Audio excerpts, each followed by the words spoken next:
नमस्कार दोस्तों। आज की कहानी है अचानक मिली परेशानियों से ज़िंदगी कैसे बदली। एक लड़का था जिसका नाम था शेखर। उसके पिता एक कंपनी में काम किया करते थे।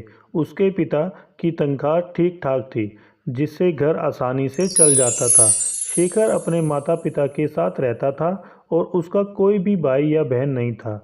लेकिन शेखर खुले मन का था। वह हमेशा अपनी दुनिया में मस्त रहने वाला लड़का था। वह हमेशा खेलकूद और मस्ती में ज़्यादा ध्यान देता था, लेकिन पढ़ाई पर ध्यान बिल्कुल नहीं देता था। उसे हमेशा स्कूल जाने में देरी होती थी और स्कूल का काम नहीं करने के कारण उसे अपने शिक्षक से डांट भी खानी पड़ती थी।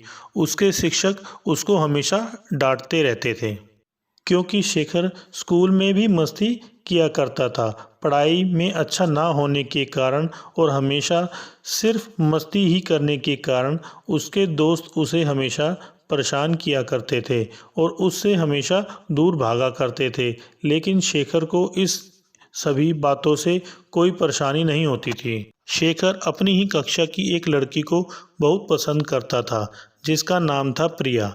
प्रिया और शेखर दोनों दोस्त थे, लेकिन बाकी दोस्तों की तरह ही प्रिया भी शेखर से दूर भागती थी।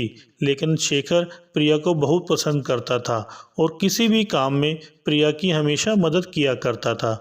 उसकी मदद करने के लिए शेखर अपना सारा काम छोड़कर प्रिया के पास चला जाता था। लेकिन प्रिया शेखर को हमेशा नज़रअंदाज करती थी, क्योंकि प्रिया एक पढ़ने लिखने वाली लड़की थी और शेखर हमेशा खेल कूद और मस्ती करने वाला लड़का था। इसलिए प्रिया शेखर से ज़्यादा रोहन को पसंद करती थी, क्योंकि रोहन अपनी क्लास में सबसे होशियार लड़का था। वह पढ़ाई लिखाई में बहुत अच्छा था। रोहन और प्रिया को एक साथ देखकर शेखर को बहुत बुरा लगता था, लेकिन वह कुछ नहीं कह पाता था। लेकिन जब भी प्रिया को किसी भी चीज़ की ज़रूरत होती थी, शेखर सबसे पहले पहुंच जाता था। लेकिन प्रिया फिर भी शेखर को हमेशा नज़रअंदाज करती थी। सब कुछ बस ऐसे ही चलता रहता है। लेकिन एक दिन शेखर के पिता की तबीयत अचानक खराब हो जाती है। जब शेखर को यह बात पता चलती है, तब उसको काफ़ी दुख होता है अपने पिता के बारे में, क्योंकि ऐसा पहले कभी नहीं हुआ था। यह पहली बार था जब शेखर ने ऐसा कुछ महसूस किया था। धीरे धीरे शेखर के पिता की तबीयत और ख़राब होती जा रही थी, जिसके कारण उसके पिता काम पर नहीं जा पा रहे थे। लगभग 1 महीने होने वाला था और उसके पिता की हालत अभी भी ठीक नहीं थी। काम पर नहीं जा पाने के कारण उसके पिता को उनकी तनख्वाह भी नहीं मिलती थी, जिसके कारण शेखर के घर की हालत ख़राब हो रही थी। एक दिन शेखर अपने घर के आंगन में बैठा हुआ था, तभी उसके दोस्त उससे मिलने के लिए आए। उसके दोनों दोस्त, जो उसे हमेशा नज़रअंदाज करते थे और उसे अपने साथ खिलाने के लिए मना कर देते थे, वह दोनों दोस्त शेखर को उसका हालचाल पूछते हैं और उसे खुश करने की और हिम्मत देने की कोशिश भी करते हैं। शेखर को उन दोनों की यह बात बहुत अच्छी लगती है और उनका मन थोड़ा सा खुश भी हो जाता है। लेकिन फिर शेखर को तभी ख्याल आता है कि ऐसे दोस्त जो हमेशा मुझे परेशान किया करते थे, वो मेरे बुरे वक्त में मेरा हालचाल पूछने आए हैं।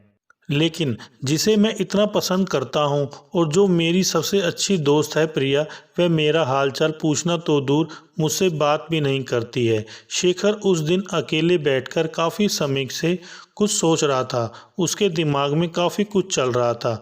अगले दिन सुबह उठते ही पता नहीं शेखर को क्या हुआ, लेकिन शेखर पूरी तरीके से बदल चुका था। सबसे पहले वह अच्छे तरीके से तैयार हुआ और अपने स्कूल का सारा काम पूरा किया और स्कूल के लिए चला गया। कुछ दिनों तक ऐसा ही चल रहा था। शेखर अब पढ़ाई में ध्यान देने लगा था। वह अपने जीवन में अच्छे मार्ग पर चलने लगा था।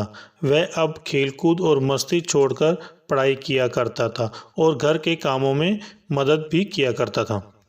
उसके माता पिता शेखर का यह बर्ताव देखकर काफ़ी खुश हुए।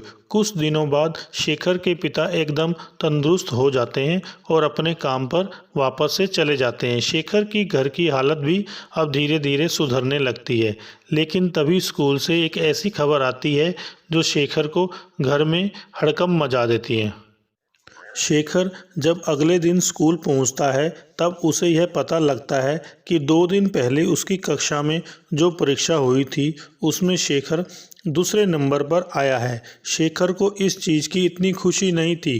शेखर अब चुपचाप अपने काम से काम रखने वाला लड़का बन गया था, लेकिन उसके कक्षा में सिर्फ शेखर की ही बात हो रही थी, जबकि वह अपनी कक्षा में दूसरे नंबर पर आया था। पहले नंबर पे तो रोहन ही आया था, लेकिन रोहन से ज़्यादा शेखर की बात पूरी कक्षा में चल रही थी कि आखिर जो लड़का अपनी कक्षा में हमेशा आखिरी नंबर पर आता था वह अचानक से दूसरे नंबर पर कैसे आ गया। सभी लोग इस बात से हैरान थे। शिक्षक ने और पूरी क्लास ने शेखर की तारीफ़ की थी, लेकिन शेखर को इस बात से बिल्कुल भी फ़र्क नहीं पड़ रहा था, क्योंकि अब उसने यह ठान लिया था कि वह अपनी ज़िंदगी में एक सफल व्यक्ति ज़रूर बनेगा, जिसके लिए उसको कक्षा में पहले नंबर पर आने या दूसरे नंबर पर आने की ज़रूरत नहीं है। हेलो दोस्तों, अगर आपको हमारी ये वीडियो अच्छी लगी हो तो लाइक करें, शेयर करें और कमेंट्स करके बताएं कि हमारी ये वीडियो आपको कैसी लगी। साथ में चैनल को सब्सक्राइब करके बेल आइकन जरूर दबाएं।